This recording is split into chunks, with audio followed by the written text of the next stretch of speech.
Good evening. I'm John Batchelor. This is the John Batchelor Show. Once upon a time in the 20th century, when I was a young person, Vietnam was the enemy of the United States of America. The Vietnam War cracked the confidence of the American people, and my generation in particular, the boomers, and it remains a darkness in American history. A generation taught to distrust, to doubt, and to challenge. 2 or 3 members of that generation are now leading in the presidential contest again. Hillary Clinton, who doubted and challenged the Vietnam War. Bill Clinton, her presidential spouse, who doubted and challenged the Vietnam War. And Donald Trump. And it's unclear whether he doubted and challenged the Vietnam War. In any event, he was a member of the generation that was broken and drained by the Vietnam War. That was then. Now, all 3 are running for the presidency, and Vietnam, while still dominated by the communist dictatorship that inherited what you'd have to say unsatisfactory economic ambitions, that Vietnam leadership is looking to a new day and new allies in the Pacific, in the Indian Ocean Basin, in Asia. Gordon Chang of the Daily Beast joins me tonight. Gordon, I approached it through Vietnam because who would believe this was happening if I approached it through Delhi in India? I see a photograph here in the Wall Street Journal taken September 3rd of the Prime Minister of India, Narendra Modi, who was very popular in the United States, was celebrated when he was here like a rock star, and has mostly led a foreign policy change in Indian government. We've been led to believe by our friend and colleague, Sadanam Dume, that the Indian economic picture has not changed profoundly, that there's still a lot of mercantilism and influence peddling and self-dealing, and the commodities are still run by monopolies. But the foreign policy is aggressive. He's feeding fish with the leaders of Vietnam in a state visit to Hanoi. Feeding fish. This looks like a friendly thing and not an unfriendly thing. Is this a surprise, Gordon, that India decides to make friends with Vietnam? Is this a blow to the United States? Is this part of the United States' plans? Because Vietnam is still not entirely embraced by the American people. Well, India and Vietnam have been pretty good friends, especially since the end of the 1980s when the Indians have started drilling in the South China Sea. So this is an intensification of a relationship which actually benefits the United States because essentially New Delhi and Hanoi are concerned because they've got the same adversary. And that adversary, John, of course, is China. We are days after the G20 meeting and several other meetings in Asia where the president attended and other leaders of state. We welcome now Cleo Paskal to help us on this present quandary. We've got tangles of alliances and enmities here to sort out. Cleo, a very good evening to you. Thank you for this. Cleo is a Trudeau Fellow at the University of Montreal. She's also at the Chatham House. What does India get out of Vietnam? I see that there's news that India's advanced a $500 million loan to Vietnam to buy Indian military equipment for defensive purposes. But what does India need with lowly and still vaguely hostile Vietnam? Good evening to you, Cleo. Good evening. This is part of India's approach to the entire Indo-Pacific region, which again is a response in part to China's looking at the Indian Ocean. India is looking more closely at the Pacific Ocean, and it's looking to find partners that it can work with. And it must be said, with the understanding and acquiescence, at least, of the United States, especially in the case of Vietnam. India and Vietnam have very old ties. They will tell you, Buddhist linkages that go back thousands of years. And it's not just this kind of recent line of credit in the defense sector, but there's also, currently about $15 billion in trade. There's $500 million of Indian investment going into Vietnam right now. And so there's a linking together of the two countries as countries that both have the same concerns and interests and priorities in the region. Cleo, you talked about India being concerned about the surrounding oceans. It didn't occur to me until I read this a week ago that when you look at India, it is really cut off from the rest of Asia by the Himalayas. And so most of its trade is seaborne.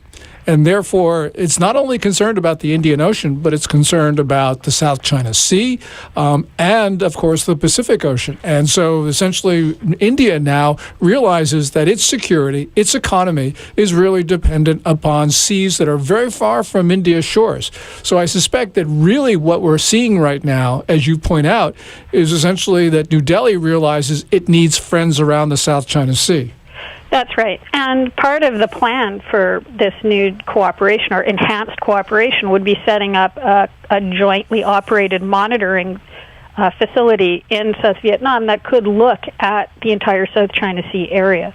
And it must be said, we tend to look at Vietnam through the lens of the U.S.-Vietnam War, very understandably. From a Vietnamese perspective, they fought the Americans and they fought the French. But the country that they're the most proud of having fought and beaten was China, twice.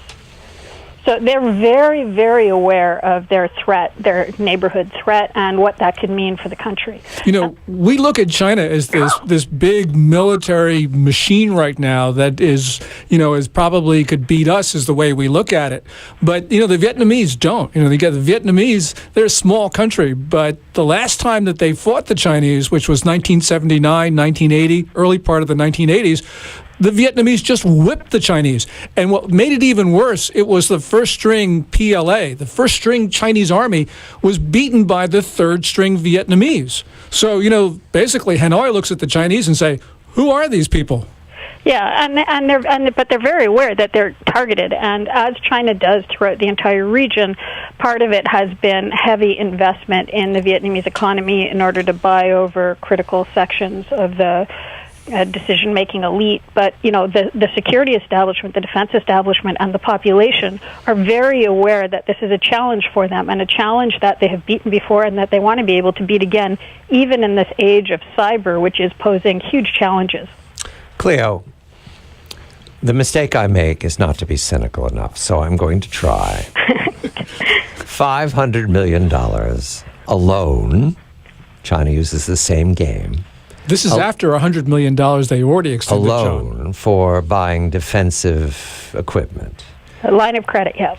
It looks as if Vietnam is renting its military to the Indians and that Delhi is ready to fight to the last Vietnamese. Is that cynical enough, Cleo? I think that the mutual cooperation is quite deep, and the Vietnamese are very smart, and they know they will not let anybody else use them, which anybody else who's tried to invade them knows very well. Right. So clearly, they've done the calculations and have figured out, what is going to be good for them as a nation. The economic investment is also incredibly important for them because they want to be able to turn away some of the Chinese investment in favor of investment from Taiwan or Japan or India or whomever else.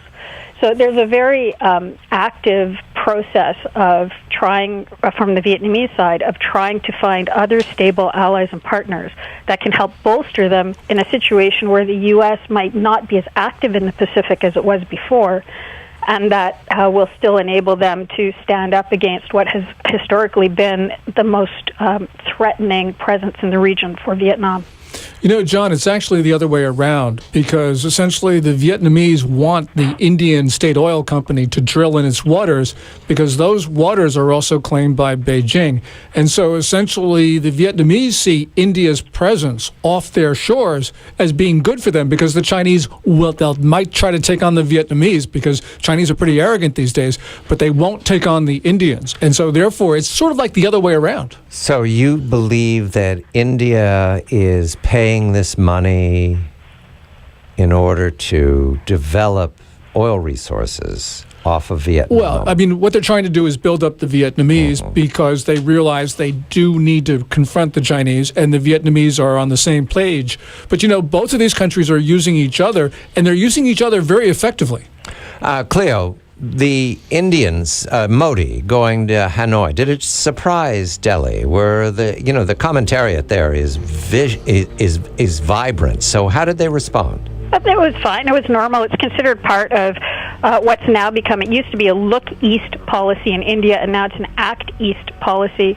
So, Modi has been all over the place. He's been to the Middle East. He's been to Mongolia. He's been to all sorts of places where people never thought he would have been. He's been to Pakistan. So it's consistent with the way that he's been trying to develop domestic economic growth and security through an aggressive foreign policy engagement. Cleo Paskal, Vietnam, 21st Century, A New Day, visiting Trudeau Fellow, University of Montreal, Gordon Chang of the Daily Beast. I'm John Batchelor.